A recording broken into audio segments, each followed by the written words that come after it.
Jung's most disturbing discovery wasn't about anger management, it was about people who never get angry, and why this immunity makes them psychologically untouchable.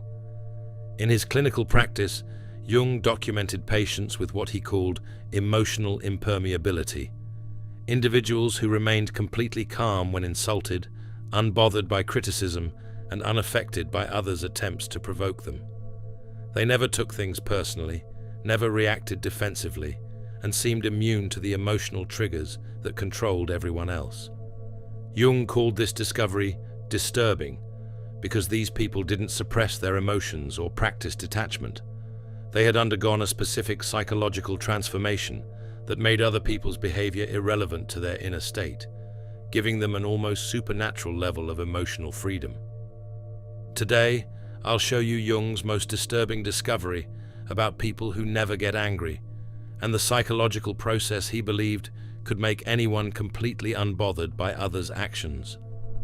The case that revealed Jung's most disturbing discovery began with a patient he described in his private notes, a successful businessman who came to him in 1919, not because he was suffering, but because his complete lack of emotional reactivity was making others uncomfortable. This businessman, let's call him Heinrich, had built a steel empire in post-war Germany, but his employees were terrified of him, not because he was cruel or violent, but because nothing could anger him. Insults bounced off him. Criticism made him curious, not defensive. Betrayal interested him rather than hurt him. His wife brought him to Jung because she was convinced something was wrong. "Doctor," she said, "my husband doesn't get upset about anything. Yesterday, I told him I'd been having an affair for 6 months. He asked me 3 questions. Was I happy? Did I need anything from him? And whether I wanted to continue our marriage or end it." But here's what Jung discovered that changed everything. Heinrich wasn't emotionally numb. He wasn't suppressing anything. He had simply learned to see his triggers as mirrors, reflecting parts of himself he hadn't fully understood. Jung called this the shadow mirror effect. Every person who angers you is showing you something about your own unconscious mind. The rude co-worker who dismisses your ideas, they're reflecting your fear of being inadequate. The friend who's always late, they're mirroring your need for control. The family member who criticizes your choices, they're showing you your own self-doubt. Heinrich had mastered this principle after a devastating business betrayal 3 years earlier. His closest partner had stolen his biggest client and nearly destroyed his company. But instead of seeking revenge, Heinrich asked himself one question: what part of me is this person reflecting? The answer shocked him. His partner's greed reflected Heinrich's own suppressed fear of poverty. His partner's dishonesty mirrored Heinrich's tendency to hide his true feelings. His partner's betrayal showed Heinrich his own capacity for selfishness. By facing these shadow aspects instead of projecting them onto others, Heinrich had achieved what Jung called psychological immunity. He could see other people's behavior as information about them, not attacks on him. Jung documented this process in what he called the shadow integration protocol. When someone triggers you, instead of reacting, you ask 3 questions. What trait in this person am I judging most harshly? Where do I exhibit this same trait, even in small ways? What is this trigger trying to teach me about myself? Let me show you how this works. Sarah, a marketing manager, felt constantly triggered by her colleague Tom's interruptions during meetings. Using Jung's method, she asked herself, what am I judging in Tom? His need for attention. Where do I do this?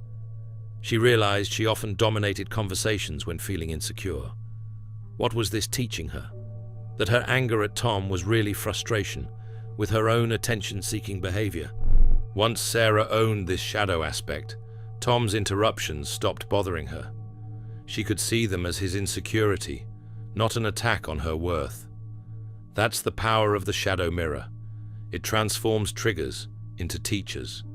But Jung's research revealed something even more disturbing. The people who achieved emotional impermeability had discovered a psychological space that most humans never access, the gap between stimulus and response. Heinrich described this gap to Jung. "Doctor, when someone insults me, I experience something strange. Time seems to slow down. I can see their words coming toward me, but instead of hitting me, they hover in the air. In that moment, I have a choice. Do I catch these words and make them mine, or do I let them pass through me?" Jung realized Heinrich had stumbled upon what he called the reaction gap, a psychological space where conscious choice replaces unconscious reaction. Most people experience trigger and response as one continuous event, but those with emotional impermeability had learned to insert conscious awareness between the trigger and their response. This discovery contradicted everything psychology understood about human nature. We assumed anger was automatic, that triggers inevitably led to reactions. But Jung's patience proved that with the right training, anyone could access this gap and choose their response. The technique Jung developed was deceptively simple, but psychologically profound. He called it the observer protocol. When triggered, instead of immediately reacting, you step back and observe the trigger as if watching a movie. You notice the other person's words, their body language, their emotional state. But most importantly, you observe your own internal response without becoming it. Jung documented case after case of patients mastering this technique. Maria, a teacher, learned to observe her principal's criticism without taking it personally. Instead of becoming defensive, she could see his stress, his pressure from the school board, his own insecurities. From the observer position, she could respond with empathy rather than anger. The key insight Jung discovered was this: you are not your emotions. You are the consciousness that observes your emotions. When someone triggers anger in you, that anger is information, not identity. You can choose to act on it, examine it, or simply let it pass. Heinrich had mastered this so completely that he described feeling psychologically transparent. Other people's negativity passed through him like light through glass. He wasn't avoiding or suppressing anything. He was simply choosing not to identify with every emotional impulse. But here's what Jung found most disturbing about this ability. Once people developed it, they often lost interest in the drama that consumed most humans. They stopped caring about being right, winning arguments, or proving their worth. This made them incredibly powerful, but also isolated them from those still trapped in reactive patterns. The observer protocol requires practice, but Jung found that most people could access the reaction gap within weeks of consistent application. The technique involves 3 steps: pause when triggered and take a conscious breath. Observe the trigger and your response without judgment. Choose your action based on your values, not your impulses. This isn't about becoming emotionless or detached. It's about becoming the author of your responses rather than the victim of your reactions. Jung's research into emotional impermeability revealed another disturbing pattern. People who never got angry had built what he called boundary fortresses around their psychological space. Unlike physical boundaries, these were invisible barriers that determined what could and couldn't affect their inner state. Heinrich explained his boundary fortress to Jung. "Doctor, I learned that people can only disturb my peace if I give them permission. Their words, their actions, their emotions, these are external events. They only become internal experiences if I choose to internalize them." This concept revolutionized Jung's understanding of human psychology. Most people, he realized, had completely permeable psychological boundaries. They absorbed other people's emotions, took on their stress, and allowed external events to dictate their internal state. But those with emotional impermeability had learned to construct selective barriers. Jung documented 3 types of psychological boundaries his immune patients had developed. The first was the relevance filter. They had trained themselves to only absorb information that served their growth or goals. Everything else was acknowledged, but not internalized. The second was the ownership boundary. They could distinguish between their emotions and other people's emotions. When someone was angry at them, they could see it as that person's anger, not their anger about that person's anger. The third was the identity fortress. They had such a solid sense of self that external criticism couldn't shake their core identity. They could hear feedback without hearing judgment of their worth. But Jung discovered something disturbing about these boundaries. People who developed them often became magnets for those who lacked them. Toxic individuals, energy vampires, and emotionally unstable people were drawn to those with strong boundaries because they provided the stability these chaotic personalities craved. Heinrich experienced this constantly. "Doctor," he told Jung, "ever since I stopped reacting to provocation, people seem to work harder to provoke me. It's as if my calm disturbs them more than anger ever could." Jung realized this was because emotionally reactive people use others' reactions to regulate their own emotional state. When Heinrich refused to provide that regulation, it forced others to confront their own psychological instability. The boundary fortress technique Jung developed involved 3 strategic elements. First, the emotional firewall. Before entering any social situation, you consciously decide which emotions you're willing to experience and which you'll observe but not absorb. Second, the response selection. You pre-decide how you'll handle common triggers. Instead of reacting in the moment, you're executing a pre-planned response based on your values. Third, the identity anchor. You maintain such a clear sense of who you are that external opinions become interesting data rather than threats to your self-concept. Let me show you this in action. David, a software engineer, was constantly stressed by his demanding boss. Using Jung's boundary fortress method, David implemented an emotional firewall before work each day. He decided he would observe his boss's stress, but not absorb it. He pre-selected calm, professional responses to criticism, and he anchored his identity in his competence and growth, not his boss's approval. Within weeks, David reported feeling untouchable at work. His boss's moods no longer affected his performance or peace of mind. But more importantly, his boss began treating him with more respect, as if sensing David's newfound psychological strength. This is the paradox Jung discovered about boundary fortresses. The stronger your boundaries, the more others respect them. People can sense psychological strength and typically adjust their behavior accordingly. But Jung's most disturbing discovery about emotional impermeability involved what he called projection reversal. His immune patients had learned to see through others' emotional attacks to the psychological wounds driving them. Heinrich demonstrated this principle during one of Jung's sessions. A business rival had publicly humiliated him, calling him a heartless profiteer who cares nothing for his workers. Instead of anger or defense, Heinrich felt curiosity. "Doctor," Heinrich said, "this man's attack told me everything about his psychology and nothing about mine. His accusation of heartlessness revealed his own fear of being seen as unfeeling. His focus on profit showed his own financial insecurity. His concern for workers exposed his guilt about his own treatment of employees." Jung realized Heinrich had mastered what he called psychological X-ray vision, the ability to see through surface attacks to underlying psychological dynamics. When someone attacks you, they're always telling you something about themselves, not you. This discovery was disturbing because it meant most human conflict was based on psychological projection. People weren't really fighting each other. They were fighting projections of their own unresolved issues onto each other. Jung documented the pattern repeatedly. Criticism about your appearance comes from people insecure about their looks. Attacks on your success come from those frustrated with their achievements.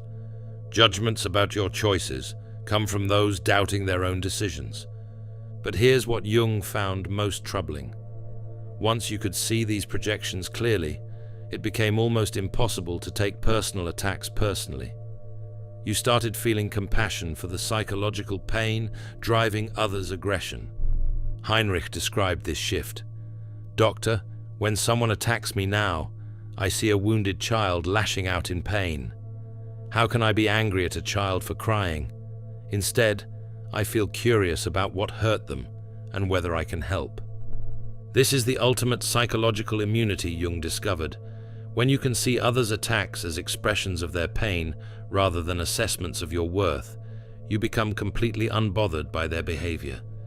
The projection reversal technique involves 3 diagnostic questions when someone attacks you.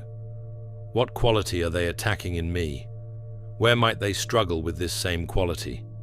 What pain or fear might be driving this attack? Let me demonstrate this with a real example. Lisa, a graphic designer, was devastated when a client called her work completely unprofessional and amateur. Using projection reversal, she asked, "What are they attacking? My professionalism. Where might they struggle with this?"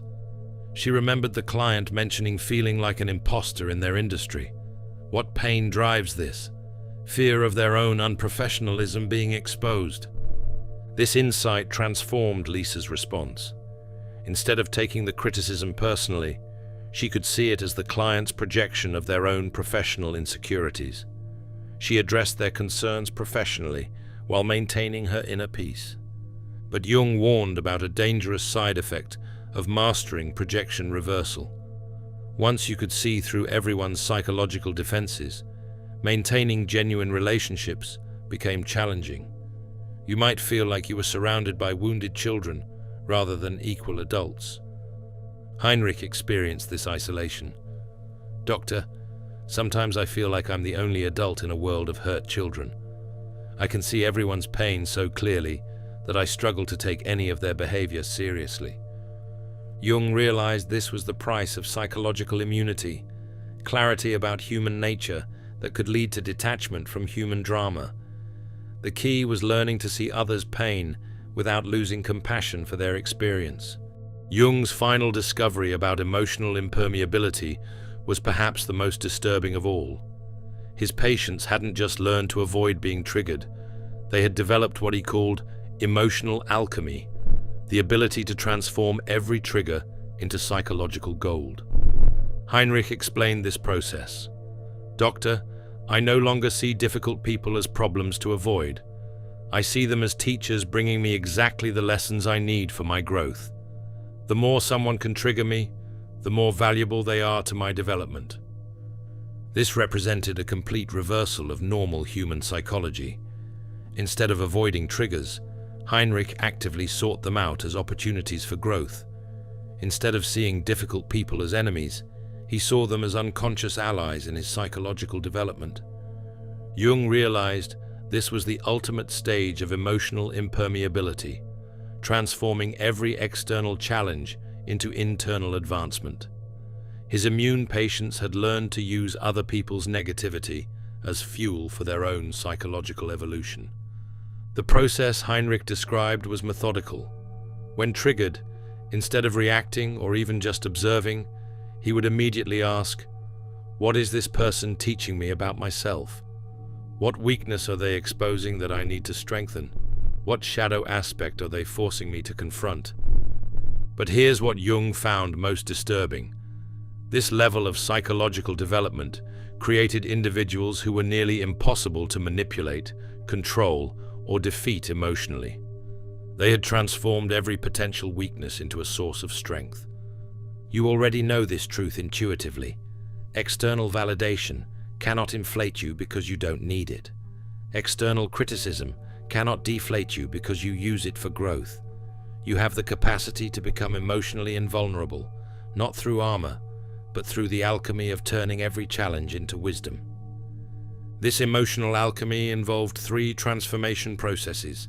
First, trigger mining, actively extracting valuable insights from every person who disturbed your peace. Second, shadow integration, using others' behavior to identify and heal your own psychological wounds. Third, strength synthesis, converting every discovered weakness into a developed strength. Let me show you this process in action. Marcus, a sales manager, was constantly triggered by his team's laziness and excuses.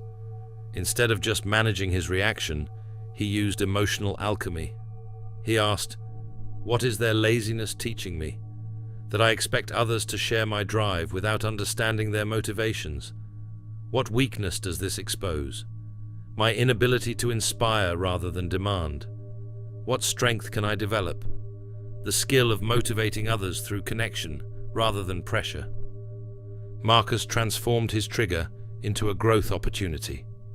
He studied motivation psychology, learned to connect with his team's personal goals, and developed into one of the company's most effective leaders. His trigger became the catalyst for his greatest professional development. But Jung warned about the dark side of emotional alchemy. People who mastered it sometimes became so focused on their own growth that they lost empathy for those still struggling with basic emotional regulation. They could become psychologically superior and emotionally distant. Heinrich experienced this. "Doctor, sometimes I feel like I'm conducting a psychology experiment rather than living a human life. Every interaction becomes a chance to study human nature rather than connect with another person." Jung realized the final challenge of emotional impermeability was maintaining humanity while achieving psychological transcendence. The goal wasn't to become invulnerable, but to become anti-fragile, stronger and more compassionate through every challenge.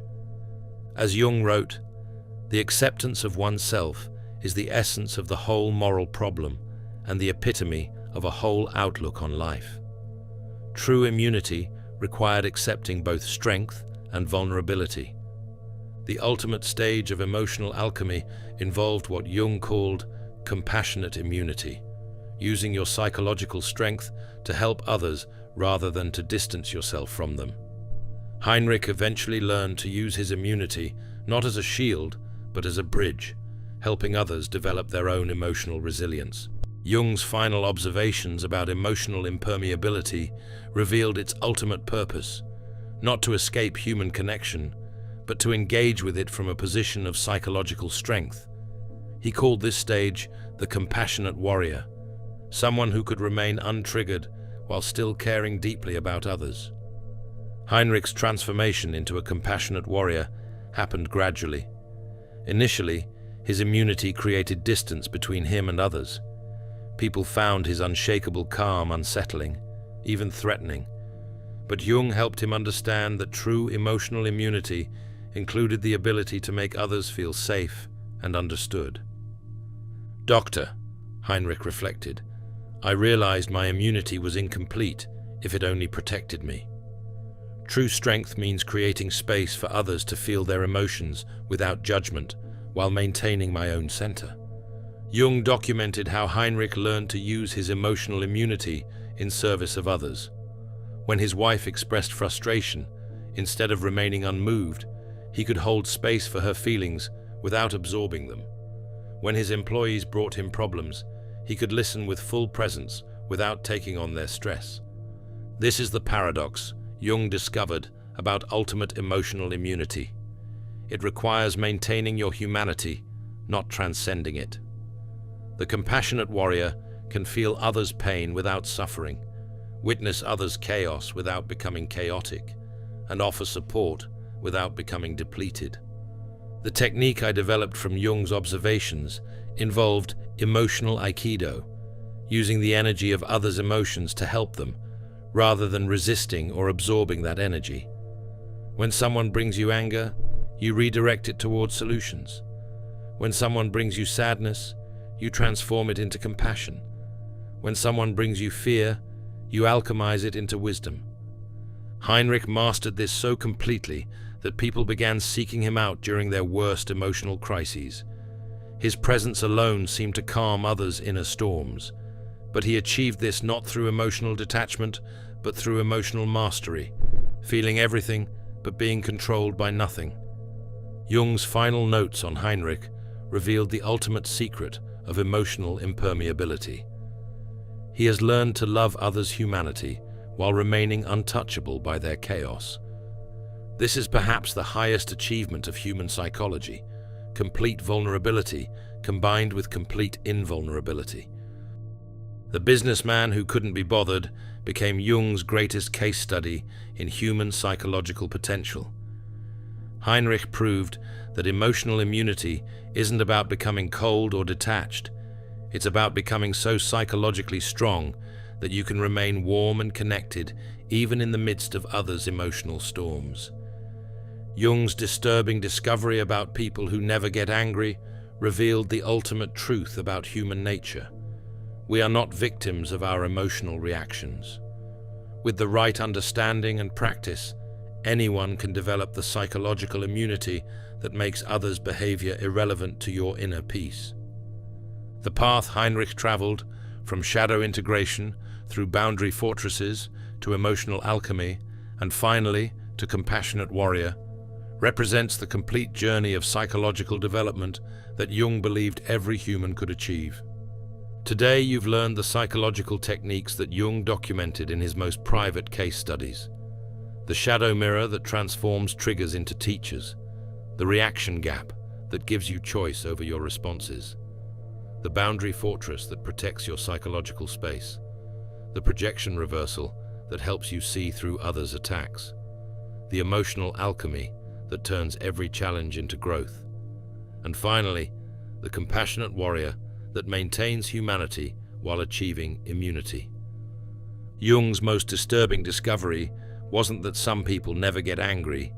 It was that this ability reveals the vast psychological potential lying dormant in every human being. The question isn't whether you can develop emotional immunity. The question is whether you're ready to claim the psychological power that Jung proved belongs to you. Remember Heinrich's final insight? Doctor, I learned that true strength isn't about what can't touch you. It's about what you can touch without being changed by it. Your journey to emotional immunity starts now. Every trigger you encounter is a teacher. Every difficult person is a mirror. Every challenge is an opportunity for psychological alchemy. The only person who can disturb your peace is the person you haven't fully understood, yourself. Take Jung's disturbing discovery and make it your liberating truth. You have the power to never be bothered by anyone again. Thanks for watching. See you in the next dimension.